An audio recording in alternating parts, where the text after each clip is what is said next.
ठीक है, इस हवाले से बात करेंगे। इस वक्त अपने नाज़रीन को बताएं कि शेख रशीद ने कहा है कि 155 लोग इस्तीफा भी दे सकते हैं, नए इलेक्शन भी हो सकते हैं। वज़ीर दाखिला शेख रशीद ने गुफ्तगू की है जिसमें कहा है कि 155 अरकान एक साथ इस्तीफे भी दे सकते हैं और नए इलेक्शन भी हो सकते हैं। उनका क्या कहना था, आपको दिखाते हैं। इसका दिन आ चुका है, क्या सरप्राइज आ रहा है? देखें, पंजाबी में कहते हैं ना, कुब्बे को लत रास आ गई है। इनकी बेवकूफ़ी से, इनकी नाहली से इमरान खान बहुत मकबूल हो गया और सिक्काबंद लीडर हो गया है। जब इमरान खान बाहर निकलेगा, ये बर्दाश्त नहीं करेंगे, उसको गिरफ्तार करेंगे। जब इसको गिरफ्तार करेंगे तो सारे मुल्क में एक नई लहर जो है इस्तेजाज की उठेगी।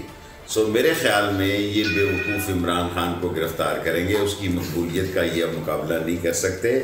172 आदमी 22 करोड़ का कैसे मुकाबला करेंगे, जिसमें 25 पैसे दे के वोट बेचने वाले हल्कों में जाएंगे, इनके मुंह काले होंगे। वज़ीर दाखिला शेख रशीद आए थे और अब आपको लिए चलेंगे बराह रास्त पंजाब असम्बली।